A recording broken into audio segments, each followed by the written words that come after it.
Hey guys, welcome to the Constitution class. I think this is 38. I think we're talking about amendments 19, 20, and 21 today. Voting, um, prohibition, and election. So it's a little bit early, about 2:30 my time. So if you want to skip ahead to about the 30-minute mark, that is where you'll find the beginning of the class. So I'm just here to chat with the people as they come in. So uh, class starts in about a half hour. You're welcome to join. Welcome to listen to the banter ahead of time.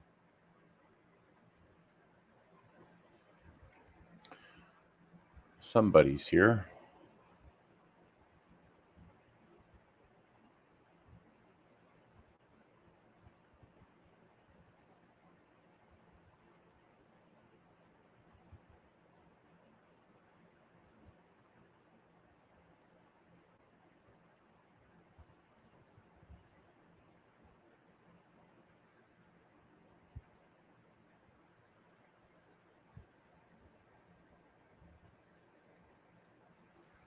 Let's see here.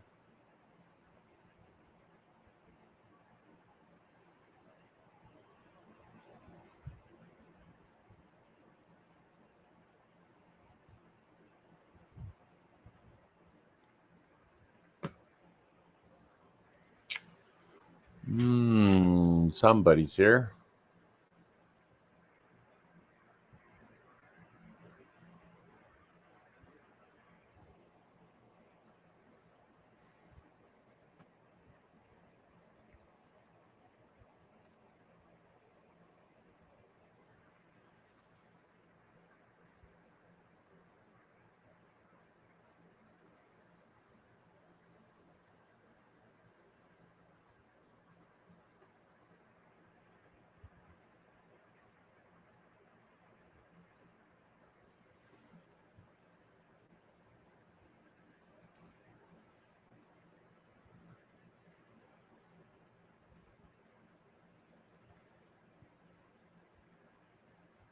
Hmm, Nobody's talking today.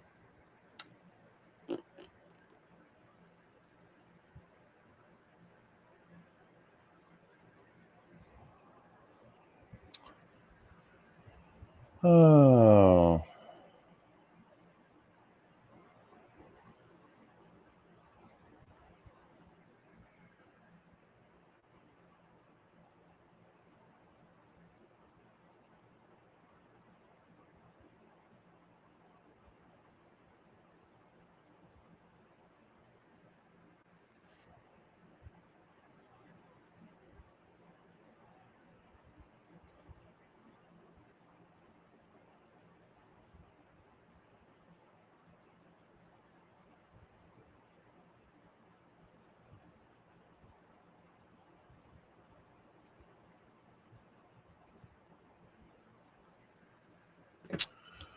well, I know I see people here, but nobody's saying anything in the chat. Hello, hello. Tiffany, break the ice. How are you, Tiffany?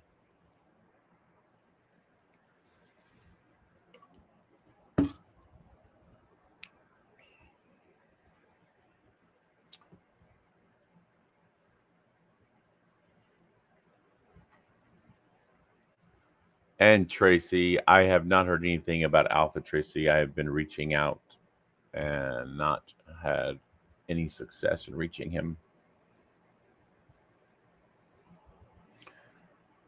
Not for a lack of trying, though.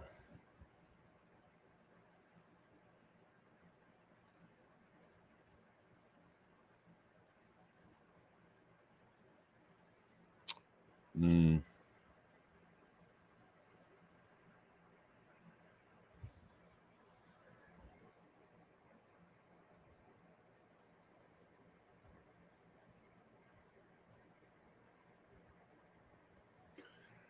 it's not.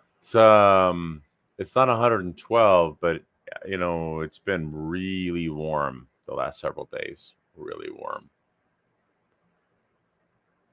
If you've never seen his story, you should go.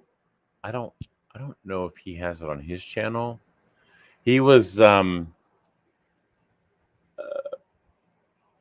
as I understand it, he was doing something. He was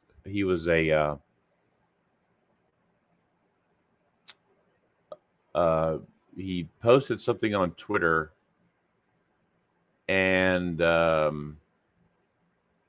anyway, the next thing he knows, it was something about January 6th. The next thing you know, he got the FBI busted down his door, and they were rifling through his stuff, and they went after him for um, I want to say it was an unregistered assault weapon, which is it's a load of garbage because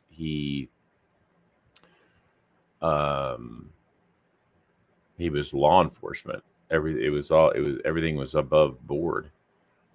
So, however, one of the big things that's going on right now is they're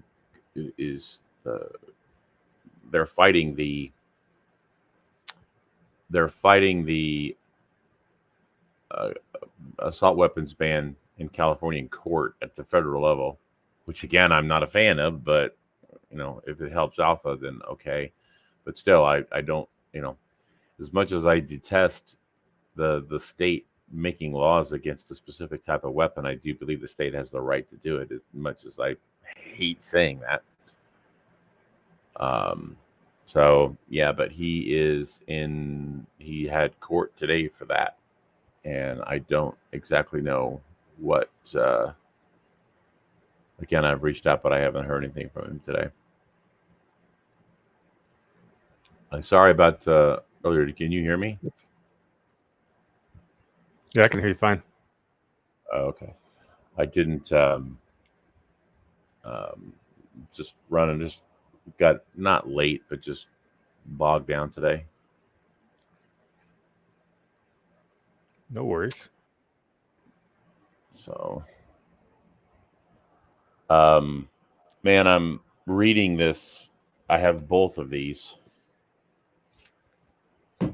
and one of them is a joy to read because I love Brian McClanahan, but the other one is just, oh, it's like running a race and waist deep of sewage. Sounded like it from the little piece you read yesterday to me. Ugh, Was that yesterday? Yeah, that was yesterday. yeah, yesterday, yes, whatever. Yeah, it's just.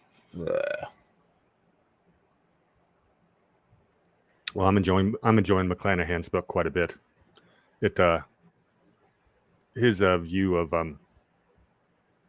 the first couple of years, basically Hamilton, what he did with the long story short, with the introduction of implied rights. Mm-hmm. Really, that matched my understanding very well. So of course I agree with him. Well, I'm reading this first because this illuminates so many things. It makes so much sense. It's like it's literally it's like so many pieces are now fitting together that otherwise I would have been like, why? I don't know. It just makes so much sense. Um, I, is that where he was, Tracy? I don't remember if he was in Riverside or I thought he was in San Diego for some reason, but I could be wrong. I don't know. I don't know if he was in Riverside.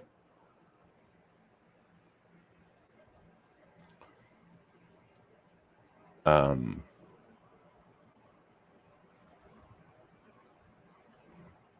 but anyway,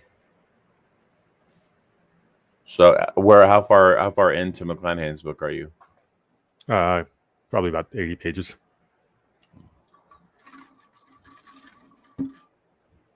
I had a little bit of reading time over the weekend out in the boat. Where were you? My buddy brought his boat up to Mission Bay, and we just played around in the bay for a couple days.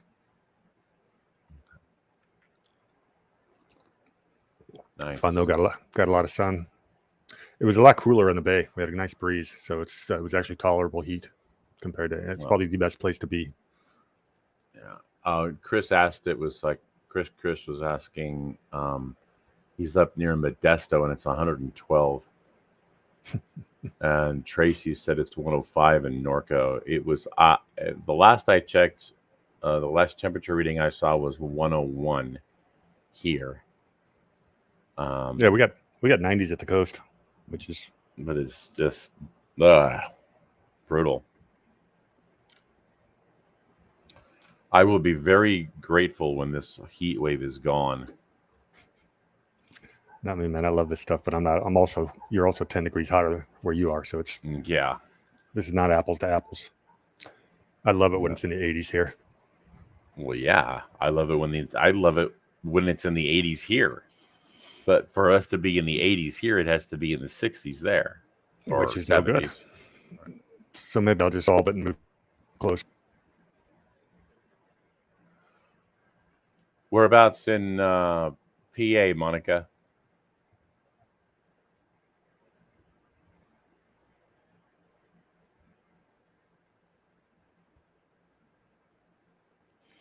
What are we talking about today? Prohibition, elections, and voting, or what is it? Women's voting, prohibition, and elections. Good. I got a good question for Doug on the 19th. Something a lot of people have been asking online. I have not had a good answer to, so I need to. I'm not give him a fun question. I have to leave at 4:45 today. Just give you a heads up on that. Trying to beat some traffic. Where are you headed? I've got to make like 3 stops to stores up in the Oceanside area, all closed by 5. So if I can get up there by 4:30, I should be golden. But the traffic's just so unpredictable. Maybe it's better after Labor Day. I don't know. We'll see. Well, it's not going to be. I don't know. Traffic is just crap. A lot of people say that the reason gas prices are down is because people aren't driving, but I don't see any sign of that out here. I mean, everybody's driving, but of course, fuel prices are almost entirely determined by expectations of future demand. What we're seeing right now is a manipulated market, in my opinion. And yes, you can extrapolate for that I think they're rigging it for political purposes, short term. If gas prices spike in December, you'll know I'm right. No, I think they're going to spike a whole lot sooner than December. They'll probably try to keep them low for the elections.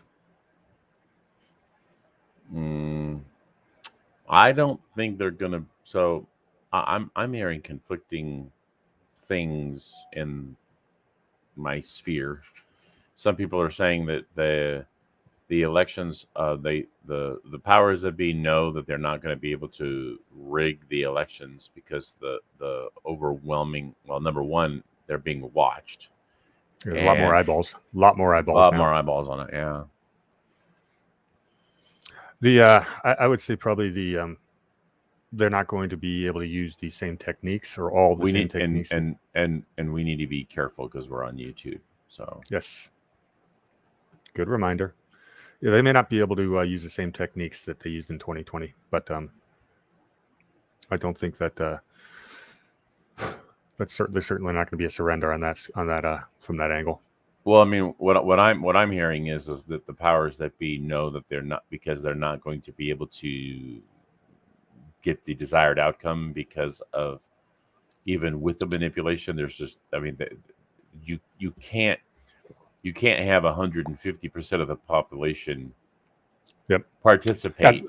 Well, that's exactly what I've been saying. There's limits to their ability to anybody in any country. There's limits to the ability to manipulate a vote, and the best way you beat is with overwhelming turnout.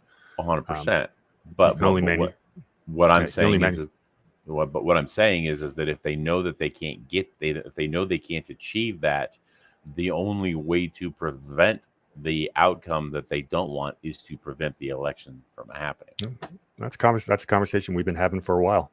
Yeah. What manufactured crisis could do that? We'll see. You do see some splintering at the seams of some of these coalitions. Yeah. I read a really good piece this morning talking about how the people in power are the neoliberal world order, and they have a coalition with what would you call them, the progressive, the radical progressives, and of course the neoliberal pretend to be going with the thing of the day, whether it be, I don't know, white supremacy today, male chauvinism the next day, whatever. They play that game, but they're not sincere. And then the other part of the coalition is the neoconservative, who we call rhinos. And so right now, a lot of the propaganda is trying to, there's another coalition of people that are disaffected, actual liberals or classical liberals.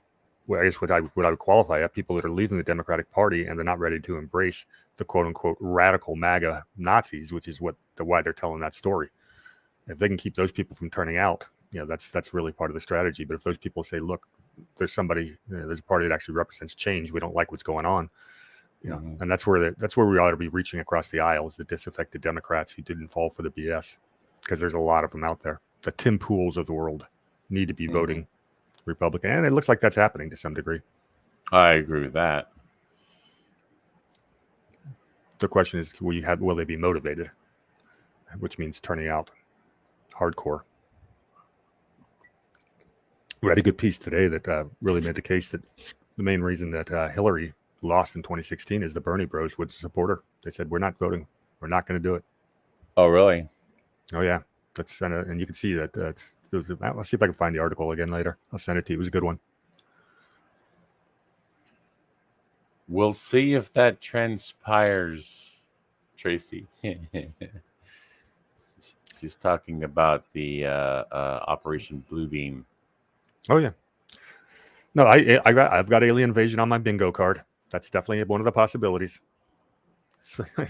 Bongino did one heck of a piece on that a couple of weeks ago, and I can't find it to save my life.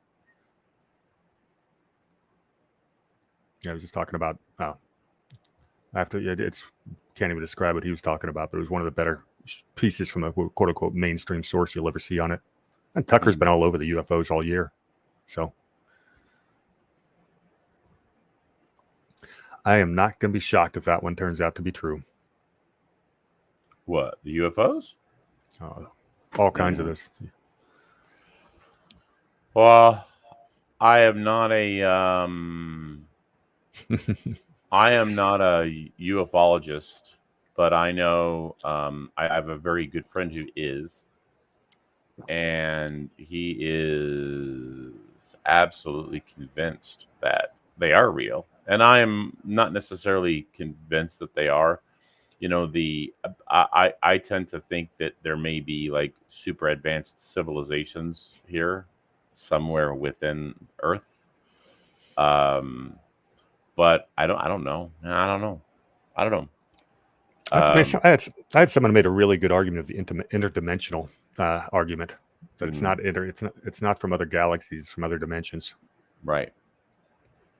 And I don't even claim to understand any of that at all.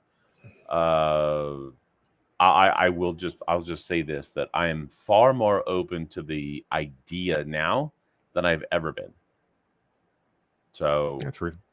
Yeah, that's reasonable. It's 2:52. Very quickly, it's 2:52. Are we placing bets today? We are. And I'm going early today because I know where Doug has been this afternoon. He canceled a class earlier because the church parking lot. Church parking lot was paved and had just gotten redone. They couldn't hold class. So he was at a sandwich shop all day working on his book. So he's got no excuses to be late today. Well, I'm going to go with my trusted 258. That's the one I use every week. You can't call it your trusted. No, you use 259. I always use 258. Go back and look. That faulty memory of yours is slipping more and more every single week. It is not slipping. If they do the alien invasion, we are just going to laugh and say, I told you so once again. Yeah, do you ever get tired of being right? We've been right about a lot.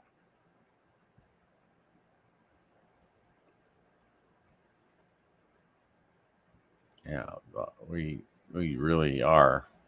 We're right way too often. I'd like to be wrong about some of the stuff. Oh, I'd love to be wrong. Okay, Tracy. Tracy's like, fine. I call 259. All right, let me read you a paragraph by a guy by the name of Aaron McIntyre, and a piece Okay. he came out with. I think it just came out yesterday. It's called "The Folly of the Invincible Elites." Consequences are what humble us, what gives us pause when we're about to make a rash mistake. Our losses teach us about the limits of humanity, and those who do not learn from the wisdom they impart are usually setting themselves up for an even bigger disaster. The liberal world order that rules the West has been so dominant for so long that our elites cannot imagine a scenario where there are serious and lasting consequences to the decisions they make. Do you want to hear the next paragraph? It's pretty good. Sure. Our ruling class has an unbroken string of victories reaching beyond their living memory, and they cannot imagine a world in which they are not the undisputed masters of the universe. The political machine our leaders inherited has always worked, no matter how hard they have pushed the boundaries, and they believe it always will. Any evidence of failure is only an indication that they are not applying sufficient pressure. It's a pretty good piece, huh? Did you send that? No, I did not. I've been busy. It's Aaron McIntyre, The Folly of the Invincible Elites. And he spells his name AURONMACINTYRE. You guys like that? Is that a pretty good description of our elites? Oh, yeah. Well, the sheer arrogance is just off the charts. It absolutely is. How'd you like Biden's we beat pharma? Says it twice in that speech yesterday. Did you hear that? Yeah, I heard something. He's like, we're gonna beat back pharma, and you're gonna, I don't know, whatever. He's just the whoever's masquerading as him is I don't know. Yeah, it was that we beat pharma. We're gonna make lives better. And of course, nobody's going to actually ask him exactly what did you do that wasn't 100% on what pharma wanted. They're trying to totally change the narrative and act like they didn't do the lockdowns. I saw some Democratic senator was talking about how hard they fought to get kids back in school. No, that's not what happened. We saw you working with the teachers union to keep schools closed. You know, it's you're not going to memory hole 2 years. Well, that is what they do. They memory hole everything. It's called Ministry of Truth. We have always been at war with East Asia. Mm-hmm.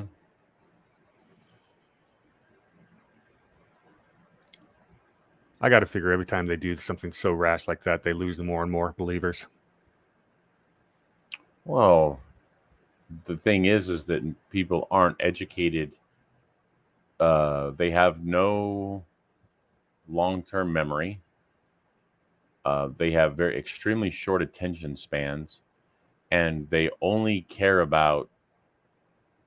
I was having a discussion with the gal from the BMW dealership. I don't know if I mentioned it to you, but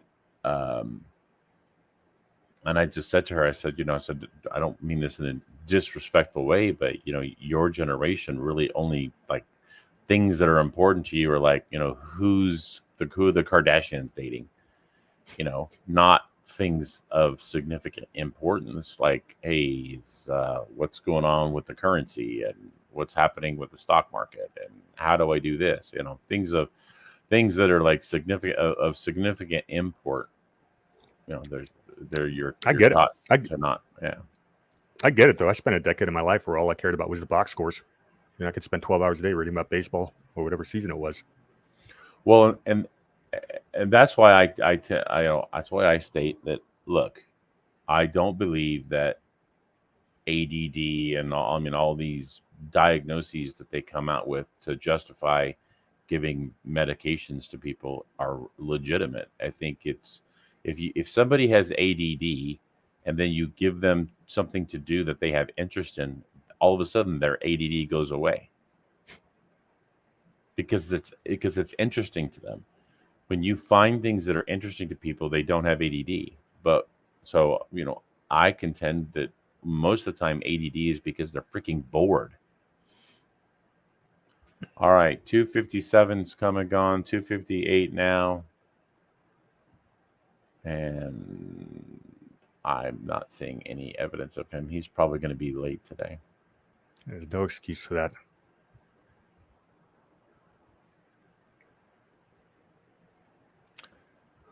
Well, we'll see how. That's a little late, but we'll see. I don't know. I think after the first 256 was me, it's no more entries. Sorry, Jen. Let's see here. Chris said 256. You said 257. I said 258. Tracy's 259. Monica's got 3. And Jen has 302. So 258 or 259 is now. There he is, 259. Who had 259? Tracy E. And everyone, don't forget to hit the like button. Tracy gets the prize today. 259. We're always taking bets as to when you show up. Not nice to know I'm a part of your enjoyment in activities, whatever. Well, do you have a little bit of difficulty talking today? Well, in fact, Hi, it's Doug. over 100 degrees inside my house. Ooh. Our AC went out Saturday morning, right in time for this heat wave. Yikes. It's actually cooler outside than it is inside my house, and we got like fans running throughout the house, all sort of stuff. But sounds we fun. call up the people who put in our system 4 years ago, and they said, "Yeah, we'll add you to the list. We'll be there in about 2 weeks." And I was like, "Well, is there an emergency? Because this is an emergency." And he says, "Yeah, there's a list. You can pay such and such amount and be on that list. In that case, we'll see you Friday." This was last Saturday or Sunday, actually. I called him. So, and then my wife says, because for a few years we didn't have AC when our original system went out. We bought this one. My wife says, "How did we stand not having AC?" Well, first of all, we weren't having this kind of heat wave, but anyway, it's only 101 outside today, though. Got all I was going to ask that. 112, like, I don't know, what was it, Monday or Sunday or something like that. Yeah, I got to. I was telling these guys earlier, Doug. I got to spend a couple days out in a sailboat in the bay. It was had a nice breeze. Wasn't anything over probably 80 degrees tops. It was beautiful. Tonight's class is in San Juan Capistrano, and I think they're in the 80s. Is it warrant? Yeah. Jennifer asked if it's warranty work because she has a friend that can fix those things. Yeah, we got up to 10-year warranty on this, so they'll fix it, but we don't have to pay for the actual work. But yeah, it has to be them. Yeah, well, if you had to pay for it, they'd be out there tomorrow. Yeah. Well, no kidding. Well, the thing is too is I grew up kind of around this stuff. My stepdad had a license. He's retired now. They live in Arkansas now, but I mean I can hear the compressor. Everything's running. So it's like we lost our charge. It's what it's acting like, but that's not something that normally happens, especially after 4 years. So yeah, I'll get used to it. We should have rolling blackouts for the next few years so you can get used to not having the AC. Yeah. Is there a fire in Big Bear? Yes, there is. There's a fire in Big Bear and one in Hemet. It's not I good. thought I smelled something. So it's Hemet then that I'm smelling. Okay. So hi everybody, how you doing? Pull out today's. We're good, Mr. Gibbs. Yeah, I took my Dr. Pepper out of the fridge, and it's already partly warm, just sitting on my desk. Wow. It's not even hardly cold anymore. You guys know that that drinking mug that I always have on these shows with my water, my little dash of lemonade. Yeah, I dropped it the other day. I'd had that drinking mug for 30 years from Lake Tahoe. It's a dead soldier now. I'm Dead heartbroken. soldier. Yeah. Well, we have been moving quite quickly through the Constitution on this class, and we're probably just a couple weeks away from being done. Again. I've been having a lot of people ask me, "Oh gosh, is there something online?" And so hopefully the hits are going up or the visits, because I've been sending a lot of people to this particular. Yeah, video and the cast, number. whatever you call it. Well, what they may be doing is they may be watching it after the fact, but they're not coming live. Oh yeah, no, that's it. Yeah, after the fact for sure. But it's the nice thing about it being, video and all that. But anyway, yeah. I grew up real quick on the AC thing again. I grew up in a very humble environment, so my elementary school years never had AC. Growing up in LA County, never had it. Well, you didn't need it. But we were close enough to the shore that it didn't get over 100 degrees. But here out in Murrieta, usually whatever it is in Corona, it's 10 degrees hotter here.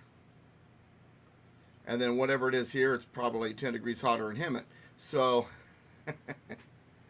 maybe not 10, but certainly at least 3 to 4. Yeah, it does get hotter in Hemet than it is here. Mm-hmm. Well, and because Hemet, there's no circulation. Hemet's like a bowl in there. You don't get any wind. So is this area, this valley here. It just gets really hot. Beaumont at least has the wind coming through, because it's coming through that canyon. It just goes right through there. Yeah, we're a pass. So the nickname for Beaumont is Blowmont, because it gets to blowing. Really? So yeah, you not heard that? No, never. I've only lived here my whole life. You have heard it. In other words, he's being sarcastic, asshole. Anyway. Yeah. I was talking to the audience, not you. Okay. I don't really care about you at this point. You're not even important anymore. Okay, whatever. Notice Warhamster is smart. He just kind of watches the fireworks, says nothing, lets us destroy each other, and then he can just walk in and just kind of pick us off one by one. I was checking back to see the number of views for the shows. By the way, Doug, did you see what I texted you like a couple days ago? Yeah, but I don't remember what it was. It was okay. So I have 2 books here that I'm reading. Oh yeah, the Hamilton one. Yeah. So I'm reading How Alexander Hamilton Screwed Up America by Brian McClanahan. Mm-hmm. I already have Hamilton's Curse. I mean, this one is fascinating. It's the Jewish world of Alexander Hamilton, written by a guy who is Jewish. He's a Jewish guy, and he's writing it in a very celebratory way.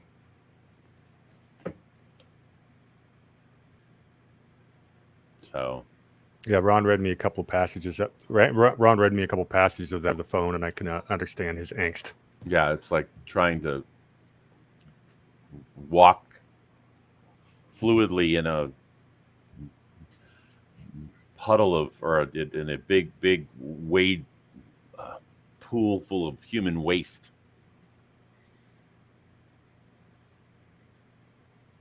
Anyway, I'm going to shut up now because I'm going to get myself in trouble. I'm just waiting to start the class, Let's start the class. Let's go. The class is starting. All right, everybody. Yep. You're the one who wanted to talk about air conditioning. Yeah, exactly. Well, or the lack thereof. You have to understand, we're ready to go when you get here. No, you're not. Yes, we are. We've already got the audience. We've been here for like half an hour. When I get on at like 2:30, and I'm like, okay. So what you're saying is, when this video is available later on, right, the average viewer has to wait, like advance it 30 minutes to get to the good stuff. That's what I tell them. The first thing I say is, hey guys, just here now, or if you want to go to the class, go ahead about 30 minutes. All right. And then listen to us chatters for a moment before that gets Right. started. Yeah. Yeah, it's so.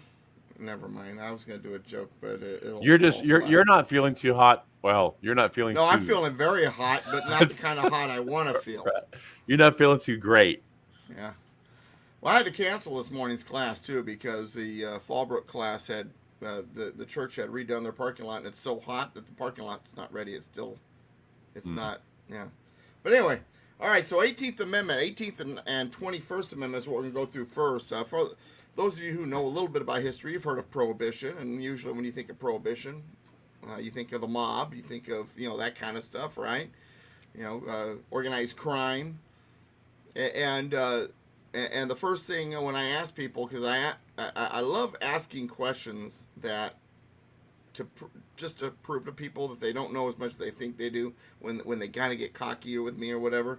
So what did the 18th Amendment do when it came to Prohibition? And most people say, well, it outlawed the consumption of alcohol. No, it didn't. What it did is it outlawed the manufacture, sale, and transportation of alcohol. Now, ultimately, the consumption of alcohol would be adversely affected. And then on top of that, they gave you a year before it went into effect, to stock up. Right. So it did not outlaw the consumption. Did it outlaw the possession? It did not outlaw the possession. It outlawed the manufacturing, sale, and transportation.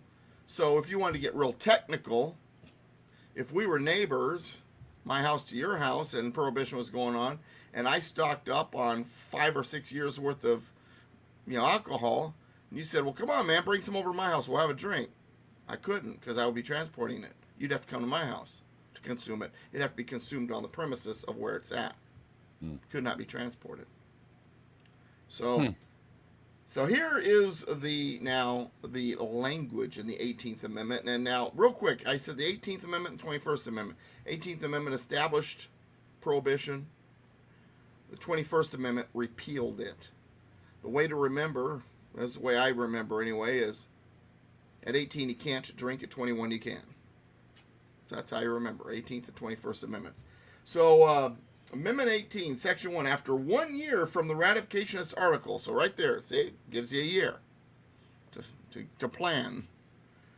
After 1 year from the ratification of this article, the manufacture, sale, and transportation of intoxicating liquors within, the importation thereof into, or the exportation thereof from the United States, and all territories subject to the jurisdiction thereof for beverage purposes is hereby prohibited.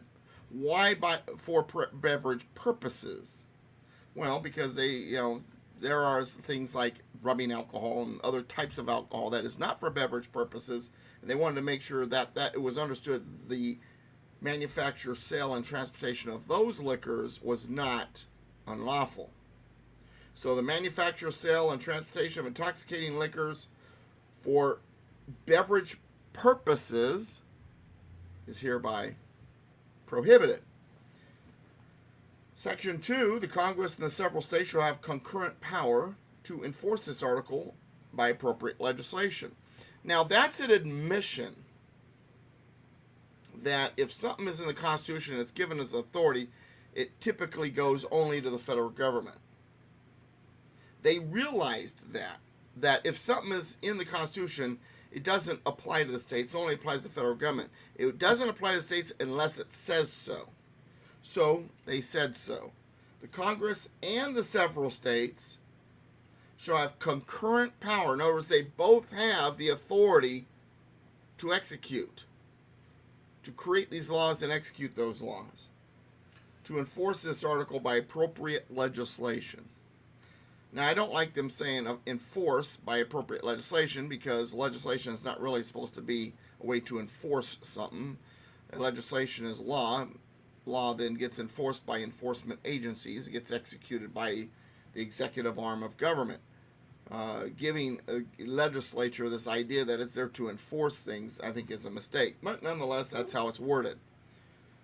Then, Section 3, this article shall be inoperative unless it shall have been ratified.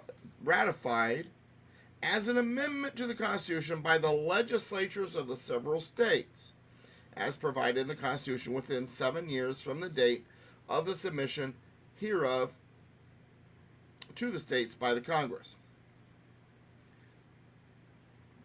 Can I pause you for a second, Doug? Sure. And the only reason I want to ask this is, and maybe this is the horrible timing. Or it might be something I'm getting ready to answer, but go ahead. Brady, did you read to him that passage you read to me about black? No, I haven't yet. I was going to bring the book on Thursday when I saw him in person. But it's not necessarily because what made me think about it was when you talked about how Congress and enforcing stuff. And Brady, I have to give credit to Brady because he's the one who talked about it. But let's actually finish talking about the 18th Amendment, and then we'll go into this for a second. We'll take a little detour. All right, in the 18th Amendment, and Section 3, as I just iterated, it says that it shall be ratified by the legislatures of the several states. You'll notice in the 21st Amendment, it doesn't say that. It says ratified by conventions of the several states. And then along with that, it says as provided in the Constitution. What they're referring to is Article 5.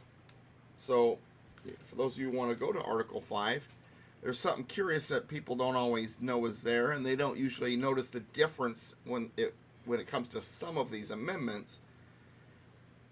It says in Article 5, the Congress, whenever 2/3 of both houses shall deem it necessary, shall propose amendments to this Constitution. 2/3 of Congress, both houses, have to approve it. Notice it doesn't have to be approved by the president.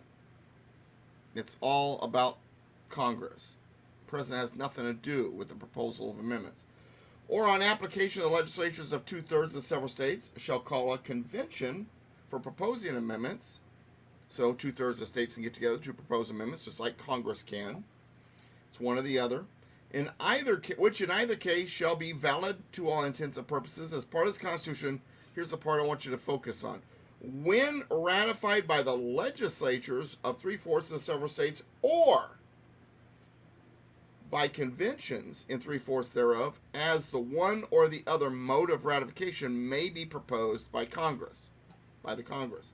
So what it's saying there is there are two ways to ratify an amendment. Either to send it out to the state legislatures or conventions, which are delegates put in place by the people. Normally, or at least early on, these amendments didn't mention a ratification method. And so it was up to the state to choose. Do we want to do it by state legislature? Do we want to let the people ratify it through a convention of delegates that they vote for, that they put in place? Most of the time it was done by state legislatures. In the case of the Bill of Rights, they actually held conventions, but it was a mixture. It was a combination of the state legislature and delegates from the people. It was kind of a weird hybrid of both. But the Congress may choose the ratification method. And in the 18th Amendment, they did. And in the 21st Amendment, they did. In the 18th Amendment, they said, hey, we are going to outlaw the transportation, manufacture, and sale of intoxicating liquors for beverage purposes. We're giving you a year to prepare for it, but this proposal, we want it ratified by the state legislatures. Then, when it came time to repeal this, the method of ratification, the mode of transportation, was flipped. And in the 21st Amendment, it says by conventions of the states, or at the state level, to be ratified. Here's why, real quick. Prohibition was unpopular with the people. But the politicians at the time supported it because of a number of reasons. Partly because they wanted to get on the good side of the women that was pushing this, and they knew that a 19th Amendment might be on the heels of this, giving women the right to vote. And I don't like saying the right to vote. That's what it says in the amendment. And so the politicians didn't dare not ratify this, not support it, because there's a whole voting base that's getting ready to start voting they didn't want to tick off. And so the people who were pushing this proposal knew it would be ratified if it went to the state legislatures. They weren't so positive it would be ratified if it went to the people through convention. So they chose the mode of ratification to ensure that it would get ratified. State legislatures. Now, let's run over the 21st Amendment. I know you said you want to talk after the 18th, but the 18th and 21st go together. 100%. Let's go over to the 21st Amendment. Well, hang on before you go there. Before you go there, Doug, is this the first? Was this the first amendment where they gave a time limit for it to be ratified? I think there was a couple of others. Let's see here. I'm looking back here. Go ahead and go to the 21st. I'll find it if it's there. Yeah, you know what? You might be right. That might be the first one. Yeah. I thought there was another one somewhere too, but maybe not. I'm not seeing it. Yeah, I'm not either. Yeah, I think that might be the first time. Well, now you have to understand, this is the First Amendment during the 20th century, and we're just coming out of the Progressive era. Well, I'm sorry, not the First Amendment. It's the Third Amendment in the 20th century, but we're just coming out of the Progressive era. 16th and 17th Amendments, I thought, had that, actually. Nope. Now I'm thinking about it. Congress shall power, no? 16th's too short. Yeah, I guess not. I thought maybe they did the 16th or 17th. That's a good question. I hadn't really thought about it because that's not my main thing I'm thinking about when I look, research this stuff. But that's a good question. Looks like this one is. It's the Third Amendment of the 20th century. Remember, we're just coming out of the Progressive era, but this progressive line of thinking is still in play, still in place. 1919 is when the 18th Amendment was ratified. You'll notice it was proposed prior. Who became president in 1919? Who got elected president in 1919 and then became president in Taft? 1920? No, that was Hoover. It was Harding. Harding, Warren Harding. And then Coolidge was his. And Harding and Coolidge was different than any Republicans before them. Taft was conservative economically, but he still had some kind of progressive ideas on certain things. Harding and Coolidge were, for the most part, much more conservative. I'm not going to sit there and say there wasn't any progressive twinges in their way of thinking. Coolidge had a handful of things that I'm not necessarily thrilled about. I still think, though, that they never really played a part in his presidency, and so he never acted upon them. That's kind of like... yeah, go ahead. Yeah, a little fun little historical side note. Harding won by such a landslide in 1920 that the leftists stopped calling themselves progressives and started calling themselves liberals just because of that. They ran away from the word progressivism. Yeah. Just sort of like they ran back to it during the Obama years because liberalism was so unpopular. Yeah. And who were the liberals before they stole that name? Oh, it was Thomas Jefferson, people like us. Yeah, the Constitutionalists. Oh. It's like, those guys are popular. We'll take their name. Little fun factoid. Are you aware that in 1980 the color red was associated with the Democrats on the maps of the? Matter of fact, I remember back in the 70s, you were a true blue Republican. Yep. That was the term. It was 1984 that they changed it. Some of them changed it, not all of them. Media started changing it, and it was really weird because during the late 80s and 90s, some media still did it the old way. Some of them did it the newer way. But by the time Bush came along in 2000, pretty much all of them had made the switch. But yeah, you're right. Colors used to be the reverse. If you look at the election of President Reagan in 80. It was blue. That whole map, or most of that map, the same thing. And 84, it really depends. Most of them were still kind of doing the blue thing. Some of them started doing it red, but so you're saying the parties actually did switch after all? Ha ha. colors, yeah. Well, you know why they switched it away from red? Communism. Well, it is said, but nothing's ever been proven that this is the reason. Is that red is associated with communism, and that has a bad rap, and so the leftist media wanted that color to be more associated with the Republicans. Well, and I think that if you look back at the previous week, you will find that red is very much associated with tyranny, totalitarianism. What are you specifically referring to? Particular speech. A particular speech with a gotcha. particular color in front of a particular building. Yeah.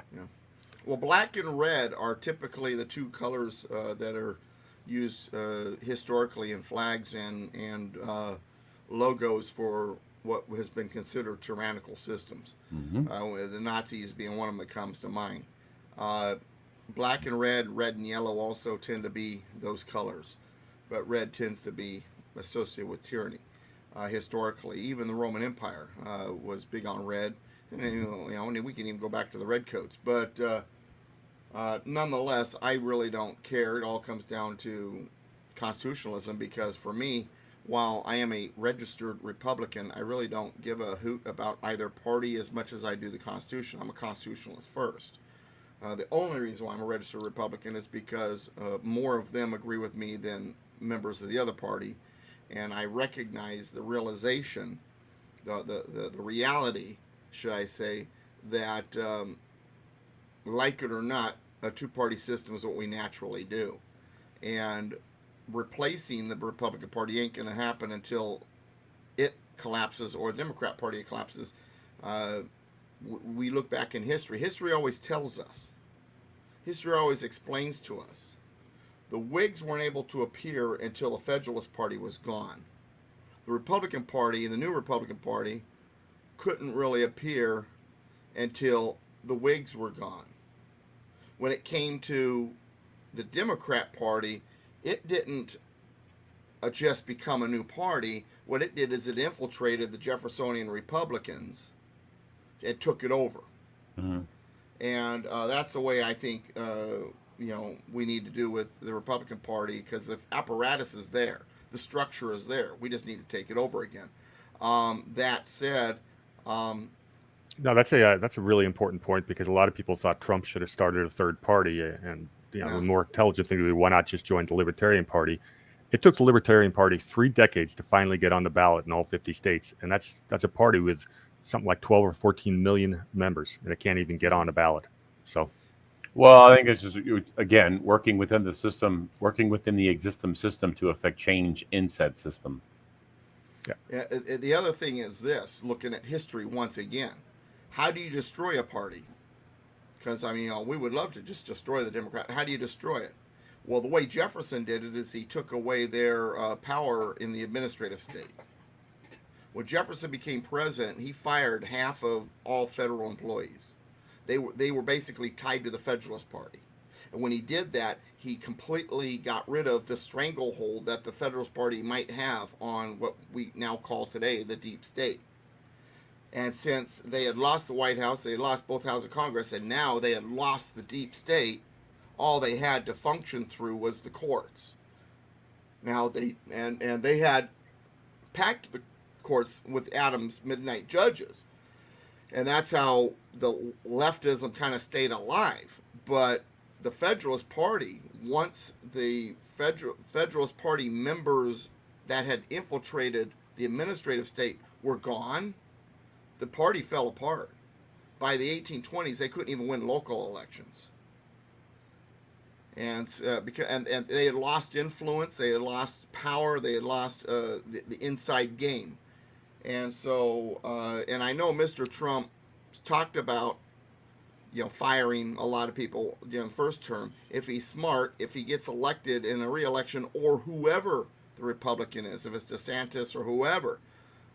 Day one should be to fire every single federal person that the executive branch can fire. You can't fire all of them. It depends on what it is. But the ones they can fire them all, or fire all of them that you know are not allies. And then if they want to try to get their job back, apply again.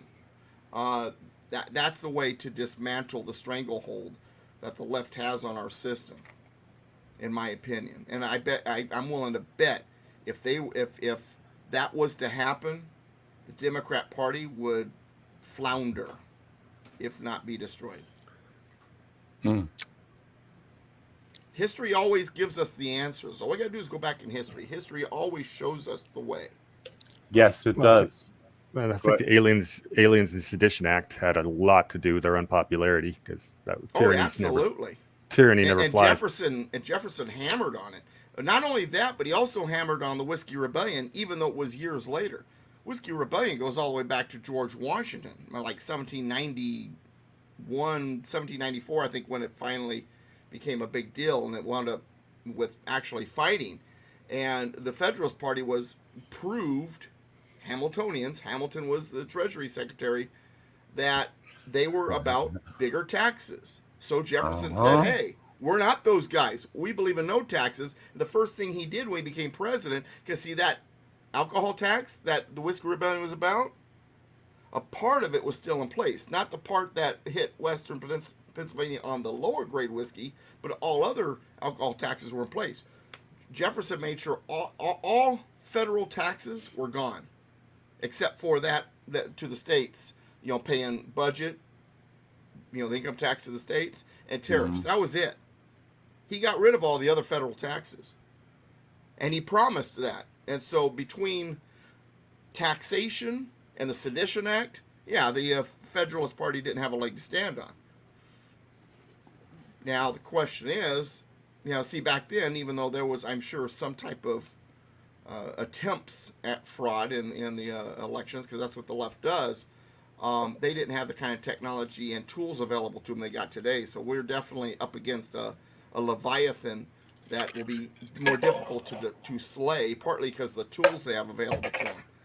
But if we can, and like I said, part of our problem too is when it came to the Jeffersonian Republicans, there were a handful of what you could call moderate Republicans in the Jeffersonian camp, like Aaron Burr was one of them. But for the most part, those who were in Jefferson's side of the aisle, they fully supported what Jefferson was doing for the most part.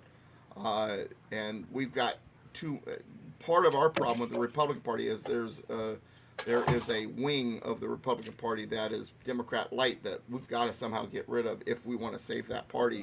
I would not call it Democrat light. I would call it establishment. And there's establishment's a term I've used before too. Yeah. I think that establishment Republicans and establishment Democrats, they are going to be philosophically different on certain things. Yeah, but when it comes to the machine, when it comes to the machine, they all want the machine. They all worship the Leviathan as. Yeah. It's a neoliberal and neocon rules-based order. It's part of the Anglo-American alliance. That's what they've been doing. This is what you're just describing is the aristocracy, and these people are the minions. And right versus and left. It's something we've been fighting going all the way back to the Roman Empire, if not before that. Exactly, all the way through Venice, through the British Empire, all of that. It's like we always say, right versus left, red versus blue is just a distraction. The real battle is liberty versus tyranny. Mm-hmm. A conservative cowboy, real quick, not to mean to stay off track, I'll get back on track in a moment, is asking about a judge just ordered a New Mexico County Commissioner, Couy Griffin, removed from office under the 14th Amendment for insurrection. Yeah, he walked participation in? Is that what it is? I've not heard about this. He walked through the Capitol. He walked through the Capitol? Mm-hmm. Insurrection. 14th Amendment. That's not insurrection, though, is the problem. Their definition of insurrection and the real definition of insurrection are two different things. See, their definition of insurrection is against the government. The true definition of insurrection is to change the system or the government system that's in play, not the purveyors of the government, but the actual system, which is the Constitution. So if you're trying to overturn the constitutional system we have in place, that's insurrection. And so the ones that are calling us insurrectionists are actually the insurrectionists. But Of course. anyway, Well, all right. since we're at a little bit of a since we're at just a momentary pause here, I want to get this to you, Doug. Okay, well, All right. go ahead. All right, sorry.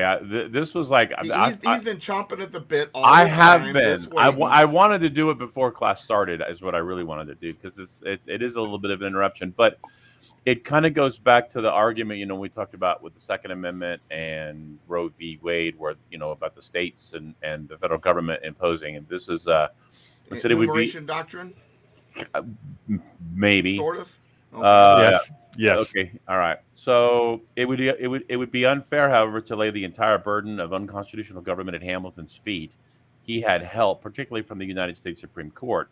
What Hamilton could not accomplish during his brief time in American government, the Supreme Court solidified over the next 160 years.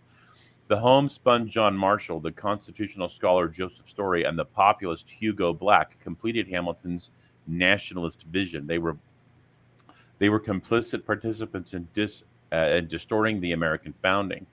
The title of this book is intended to be shocking. How could a man so celebrated by both the left and the right, a member of the glorious founding generation, a generation I've called the greatest in American history, be responsible for quote unquote screwing up America? What about Marshall and Story? Both men are celebrated jurists, with Marshall considered perhaps the most important federal judge in the history of America. Story's commentaries on the Constitution is still studied in law schools across the country. The progressive Black, through his opinions on the 14th Amendment and often celebrated by libertarians, is the more obvious choice for modern conservatives as one who might have, quote unquote, screwed things up. Every time an American suggests he or she has a constitutional right to keep and bear arms, for example, Black should get the credit. He did more to create the illusion that the Bill of Rights protects Americans from both federal and state law than anyone else in history. But this is a perversion of the original Constitution and a major culprit in the establishment of the insane modern leftist legal world. Who now? What is that from? Brian McClanahan.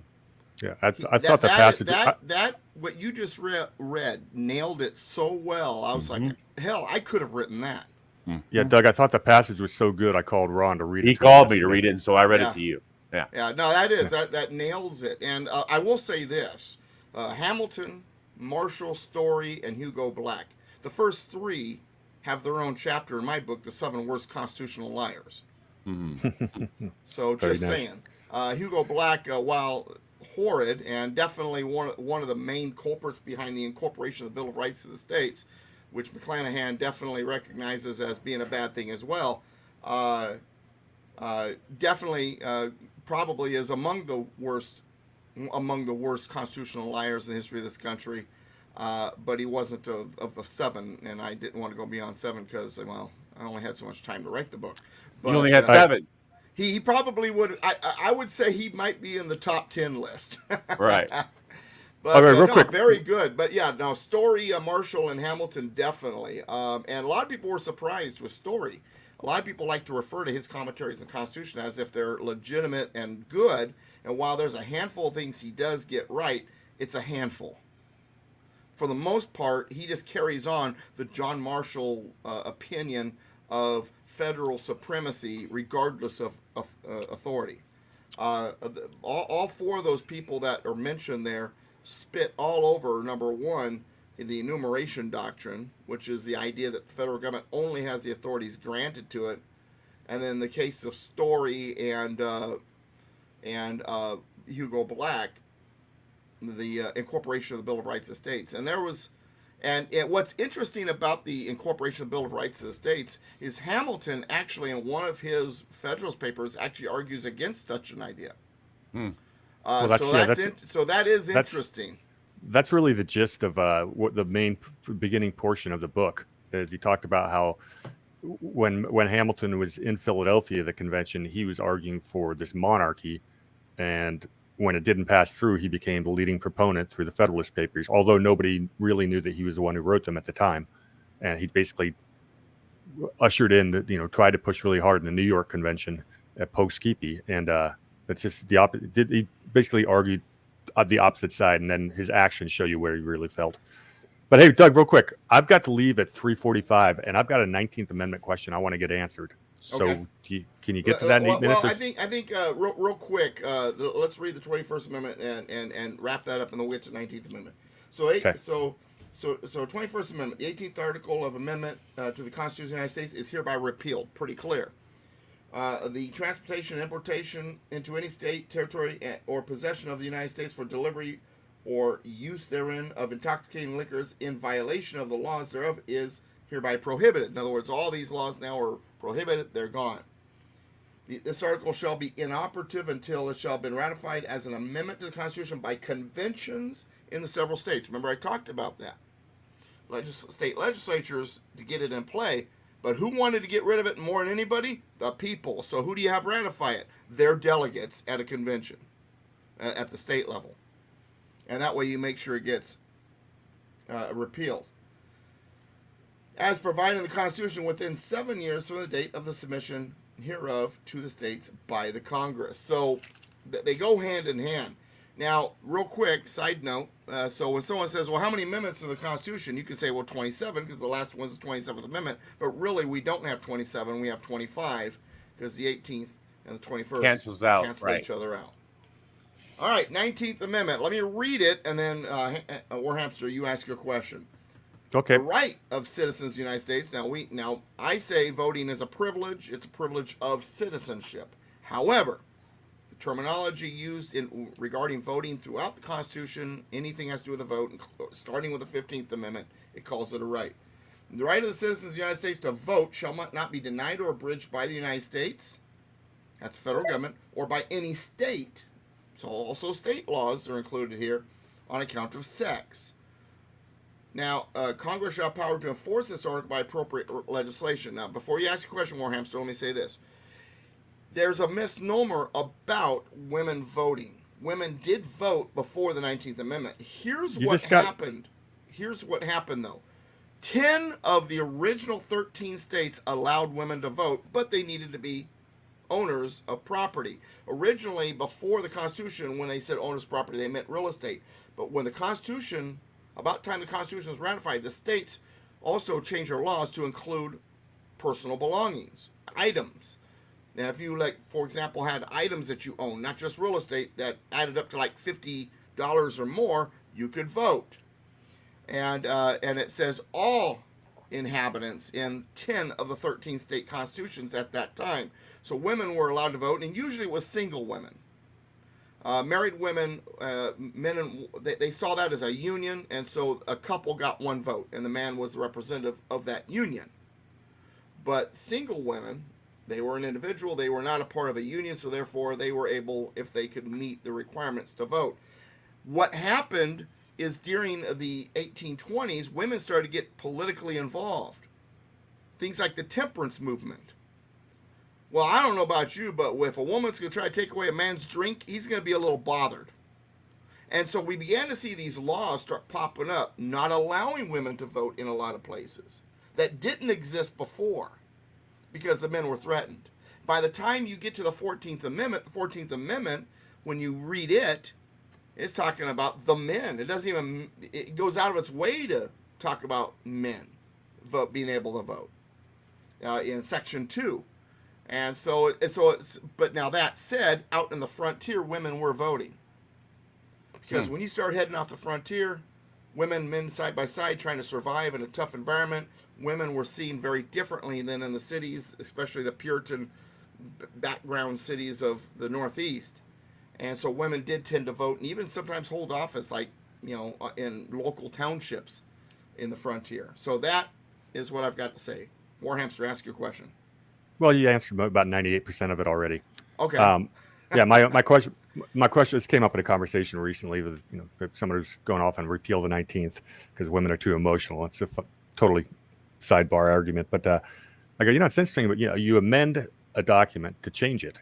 But where did it ever say women couldn't vote before? Exactly. And everyone, it's like it's not there. There was not a rule. So then what does that tell you about the amendment? It was about the states. It was all about the state laws. It was not about just the Constitution. about the states, but it was also about ideology. The progressives were pushing it because they realized that they might be in trouble and they need to get as many votes as they could. Interesting. You know, just like they did in the 60s with dropping the age from 21 to 18, and now that they're talking about getting down to 16. When they're in trouble, they always do whatever they can to get more votes. Same thing with the illegal aliens. That's what they do. The left is not changed. They're just starting to run out of groups to try to get the vote from to stay in power. Now, that said, once again, yeah, you're right. There's nothing in the Constitution prior to the 19th Amendment said a woman couldn't vote. And I can't count how many times people have told me that. And I said, okay, show me. Go ahead, show me. Where's it at? That people will go in there and like, well, I know it's in here somewhere. No, it's not. There's nothing in the Constitution that says women couldn't vote. Nothing. And there's nothing in the Constitution that says that blacks couldn't vote either. And in fact, once again, in 10 of the 13 original states, free blacks were allowed to vote if they could meet the requirements like owning so much property and things like that. Well, on that note, let me say my farewell to everybody. Unfortunately, I got a place to be and a time limit. It's always good to see you, sir. We'll see you on Thursday at the class. Yes, you will. Have a great show. See you later there, Mr. Hamster. All right. Yeah, now that was a good discussion, good question, because most people don't know that history. Because, see, the left, it's all about optics. They want you to... They were no different then than they are now. Oh, well, the right, we're going to save, women, from the horrible other side. So we're going to make sure they can vote, because the other side doesn't want them to vote. And the other side never said that. And the Constitution never said that. It's all about, it's the same garbage they do today. It's the same playbook. They've always done it.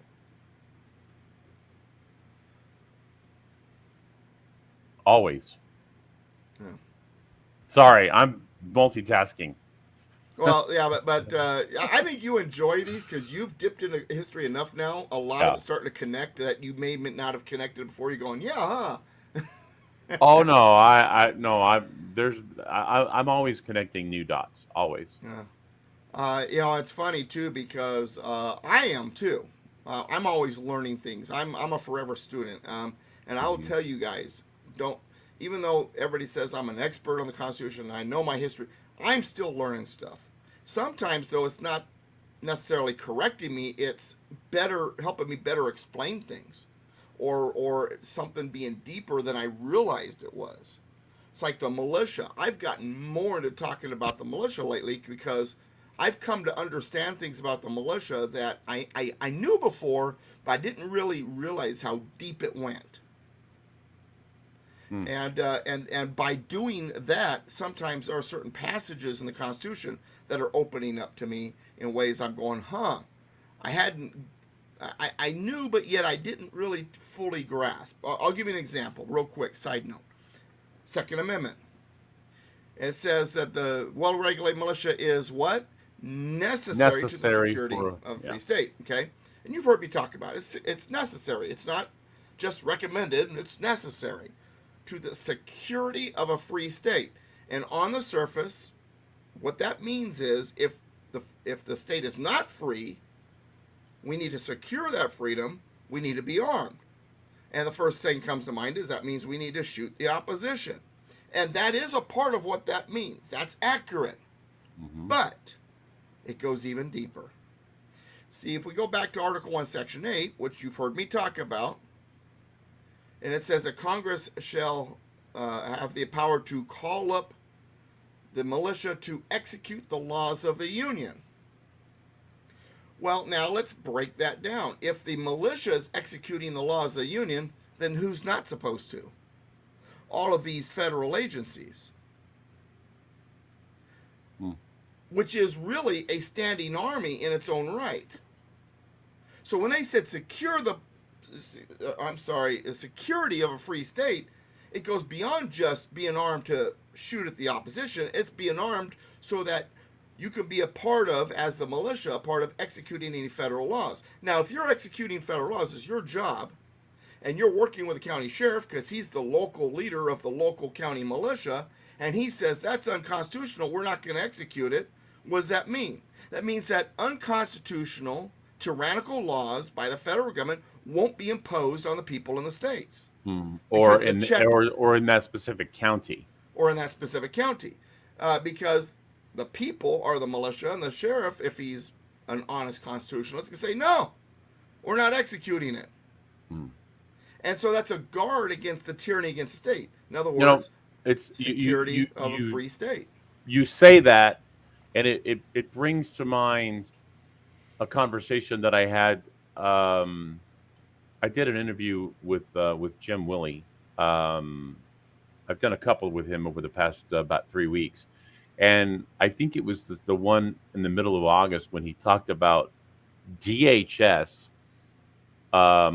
because it was really formed out of the document referred, as the Patriot Act, that there's going to be a constitutional challenge to basically the constitutionality of DHS, and should it even exist. And I'm bastardizing it. I don't remember exactly how he put it, but I didn't even think to ask you that question. But that's actually a really good question to pose. Well, the first question is this: where in the Constitution does the federal government have the authority to have a policing agency? It doesn't, and that's exactly okay. And that is expressly why, if people don't understand, that's exactly why the what the Patriot Act did was it created these fusion centers, and then the fusion centers melded all these law enforcement agencies, all the local law enforcement agencies together, and they injected federal agencies in with them to essentially federalize the local police agencies. And that's kind of what we have right now. And the federal government's not supposed to be policing the states in any way, shape, or form. No. And the problem is but we've been trained to accept it. You know why? Because we've been trained to accept for the courts to get involved in our issues and tell us what we have to do. But problem is, courts don't have a policing arm. Oh, well, they do now. And these have been created. The IRS being armed, and I mean, there's nothing wrong with having a tax collector. But you'll notice, getting back to the Whiskey Rebellion, the federal government had tax collectors. But the tax collectors were not armed. They worked for the federal government. They were federal tax collectors. The whiskey tax, right? There was a federal tax collector in the area. His job was to make sure the whiskey tax got collected. But he wasn't armed. He didn't force you to, you were supposed to pay it. And if there was a problem, he'd get a hold of, his boss, and they get a hold of his boss, and they, do what they need to do. When George Washington showed up, because of the Whiskey Rebellion, to make sure that the tax was carried out, because his tax collector was not being, the rules weren't being abided by, and his tax collector wasn't being listened to, did he show up with the Whiskey Revenue Service? Nope. No. He showed up with militiamen from other communities and other states.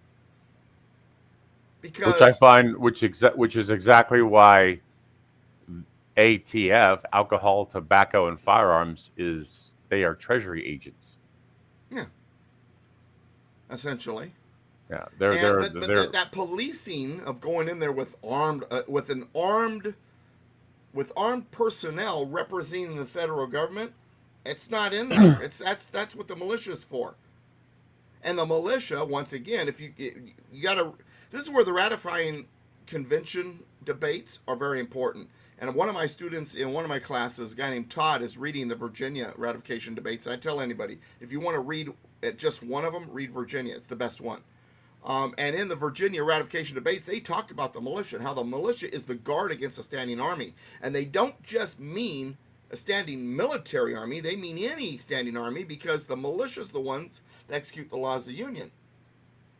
Therefore, there won't be a standing army to do it for the federal government. Which is exactly why we have the NDAA, the only military branch that can run in perpetuity is the Navy, right, with the Marines and naval infantry. Right, yeah, exactly. which would be the Marine Corps, naval infantry. It's what it is. Yeah, am I Yes. wrong? Is Devil It's Dog there? Because he's got to be spitting up whatever he was eating after hearing that. well, that's what the Marines are. The That's what the Marines Marines are say for naval infantry. the Marine infantry or the naval infantry. Yeah, It's naval but infantry. that's good. I like that. I've got a bunch of Marines in my life now. I'm gonna start calling them naval infantry and just watch them watch their faces contort. But anyway, get back to the point here. But see, this is stuff that we don't think of. We don't even realize how far it's gone. We're supposed to be a part of the guard against their tyranny by being a part of the militia. And it's gotten worse than that. And I used to say 24, it's down to 22 now. Only 22 states have state militias. Well, if the state militias are the only ones that can execute the laws of the United States, and only 22 of the states have militias, we got a problem, don't we? Well, see, we got to have those agencies. They don't have a militia. Well, we better reinstitute those militias then. Because allowing the federal government to have a policing arm that's armed to enforce their will on us, that's tyranny. That's unconstitutional. Okay, go ahead. I'm sorry, Ron. Oh, no. I was just going to say that's kind of like what your argument was about the 16th Amendment. Oh, well, these states aren't paying their fair share. Oh, well, then I guess we'll just go around them and force the people to pay the federal government. Yeah, and there was all of these guards in place that are just gone. It goes right to your extremely apropos analogy of the salsa recipe. Oh yeah. And then what they do is the powers that be they tweak the recipe so that it doesn't resemble anything like what the original recipe was supposed to be, and then they say, well, look at how bad it is because of the original recipe. Meanwhile, Right. We're not even anywhere close to the original recipe, and they use that. They blame the original recipe for the messed up recipe that they've created. Right. And so we're gonna have to change it, to make it better. Right. It struck me one day. I was talking to a young girl. She was probably in her early 20s, and she said something about I don't even remember how the conversation came to about, but it was something about hey, America this, or you're free because of America, or whatever. I don't remember exactly what it was, but she said, oh, America's this and America's that, and pardon my French, but she said, fuck America. And that was her attitude. And when it dawned on me, these people hate America. Therefore, it is going to be extremely easy to destroy America and bring something else in, because the younger generation hates it. Right. Well, and you know why they did that? Because of the old saying, you don't fix what ain't broke. Right. So therefore, you have to convince an entire generation it's broken. Well, even if it's not. Yes. Or or not just as broken, but what it was to begin with was broken. And then you go back and you listen to Yuri Bezmenov's interview with G. Edward Griffin, back from the mid '80s, when he said that that they're well beyond the first stage of demoralization, well beyond the first stage. The first stage of demoralization was completed in 1984 when he gave that interview, and we're like, what, 40 years past that now? I mean, you know how bad it is. It's horrific. I mean, when Trump talked about, this is our last chance to save it, he wasn't wrong. Yeah. And it is a war for the soul of America for sure. Real quick, with a few minutes left, conservative cowboy, California's grid operator just issued level 2 energy emergency alert, upgrading from level 1 issued earlier. And then Chris says, well, I guess my power's going to be going down soon. Well, they've been doing that for the last week. Yeah, but here's the thing that cracks me up. So now just think about this for a second. Real quick side note on electricity, and then I've got to go. So let's get rid of fossil fuel electricity creation. Let's get rid of hydroelectric creation, because, the dams, might, hurt some little fish somewhere. And depend on wind and solar, which dies down about the time everybody's coming home from work and wants to turn everything on. Oh, and by the way, that's also when they're going to plug in their electric cars. Mm-hmm. What could go wrong? And the reason why I mention this is because over the last week, I decided to really just ask all of the leftards in my life just one question, just to see what they think. And I asked, it was like 11 of them. I think it was 11 of them that I asked this. Can the electricity that's created during when the turbines turn and the solar panels are, getting their energy from the sun, can that be stored for later use? All of them but one said yes. While we do have battery technology, we don't have battery technology at that level. No. The solar and wind power is used as it's created. We cannot store it. So, if the wind stops blowing in the evening and the sun goes down, guess what? It can be stored as long as it's not being used. If it's being created and there's no use for it, not that amount. You're right. Be stored in small, like if you have a house with a battery system, Tesla, whatever. That's correct. Yeah, that's true. Yes, I'm talking about on a grand Southern scale. California Edison. You're talking on a grand scale. They don't have that kind of technology yet. I say yet because maybe someday they will. They'll probably have to destroy an entire planet to mine it for whatever material it takes to make whatever it is. You ever seen lithium mines? Just saying. Yeah. The grand scale, Southern California Edison or SDG&E or was that up north, a PG, or there's technology that's been hidden from the public for quite some time. Well, sure, and we can talk about Tesla and all that. I've got a friend of mine who's an expert in Tesla, and we've had some interesting discussions. But some of what people hear about Tesla is not true. Some of it is very true, and it goes deeper. But yeah, lithium and cobalt. Thank you, Tracy. Yeah, absolutely. Cobalt, same thing. It completely destroys. I mean, I drove a Santa gravel truck, and those quarries to get Santa gravel, basically what you do is you blow hills up and you blow the ground up and you make pits and right? But it's on a small scale. But lithium and cobalt, those mines are massive. They are very destructive, and nothing's going to grow there afterwards. And then when they're done with the batteries, it's hazardous material. It's hazardous material for like 50,000 years or something. Yeah.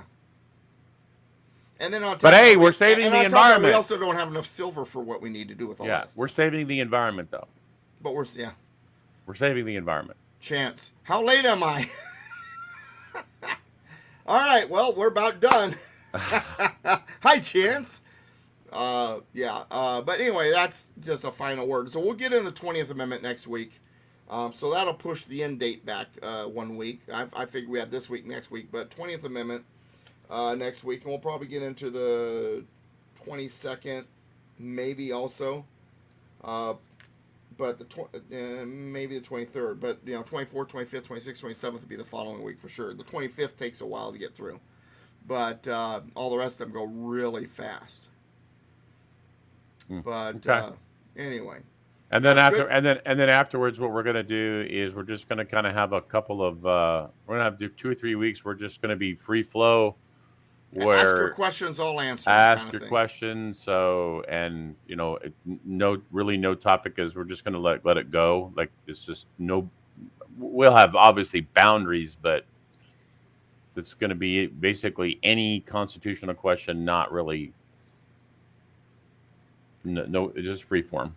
Let me plug a couple things real quick, if you don't mind. I very much mind. No, you don't. On September 17th, Constitution Association, I'm president of that nonprofit. We're having an event in Murrieta. If you're in Southern California, I would love to see you there. We've sold about half our tickets. We've got about 100 tickets available, and we've sold about 50. It's coming up in like 10 days now, I think, or something like that. And so September 17th, Constitution Day, Constitution Association, G. Edward Griffin, he was supposed to originally come to us because of his age and a few other issues. He couldn't, so I went to him. About a 25-minute video of me interviewing him that we're going to show.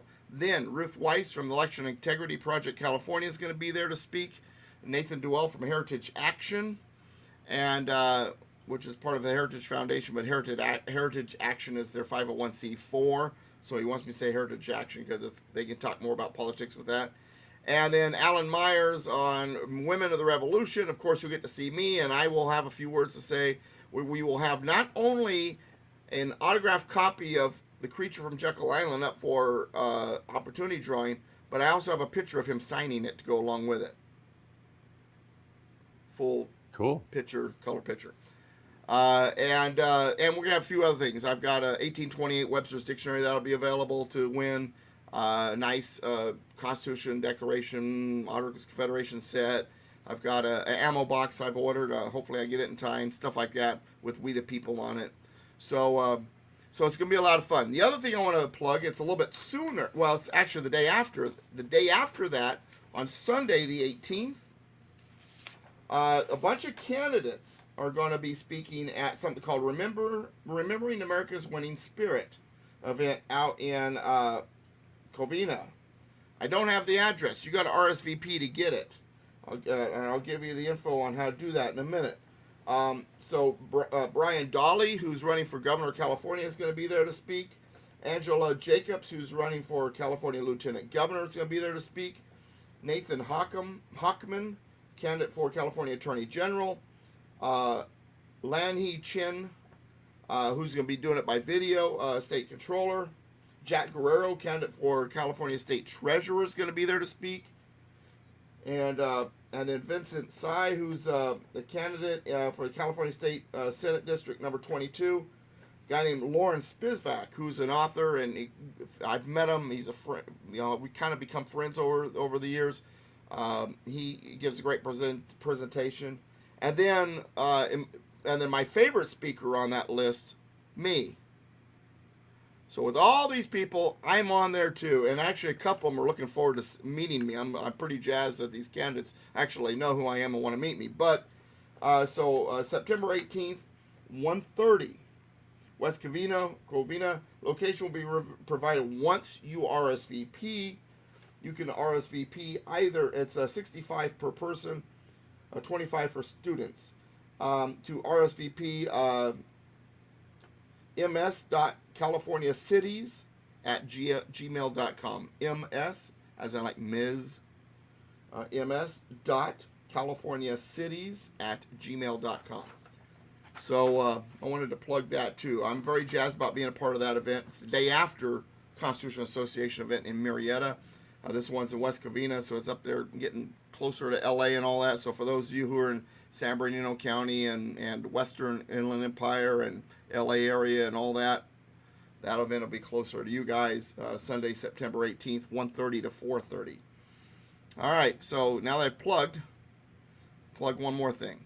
PoliticalPistachio.com, DouglasVGibbs.com. Me! Check out the websites. Matter of fact, I wrote an article earlier today, this morning, that you might get a kick out of. It's basic. What I go into, it's Fourth Amendment. I explain Fourth Amendment searches and warrants. What was the problem with what's going on with searches and warrants, search and seizure and warrants? So I explain that in an article I wrote earlier today. So definitely visit politicalpistachio.com. And if you want to buy tickets for my event on the 17th online, at my websites at the top, there's a link for the Eventbrite if you want to buy them online. Otherwise, come see me at one of my classes or something. I've got hard tickets as well. All right. United we stand. Combined we kick butt. God bless America and God bless you. We'll see you next week. Amendment 20 to begin with, then Amendment 22 from there, and probably lots more discussion with Warhamster and Ron Stormchaser. I haven't warmed up. I haven't warmed You up. haven't to warmed it up yet. to that yet? Yeah. No, All right. but I'm sure I will. I'm sure I will. Yeah, it'll take some time. Well, I mean, once the storm happens, we're not going to be chasing it. We're going to be in it. Yeah. See, I think it should be run. I am the storm. That's what I think it should. Okay. No, I can't. That would be that would be like I can't be DJT. Yeah. Well, this is true. This is true. Yeah. That's for him. So, but anyway, all right. All right, Everybody, everybody, we'll see you thank you, next everybody. We'll see you next week. All right, guys. Like.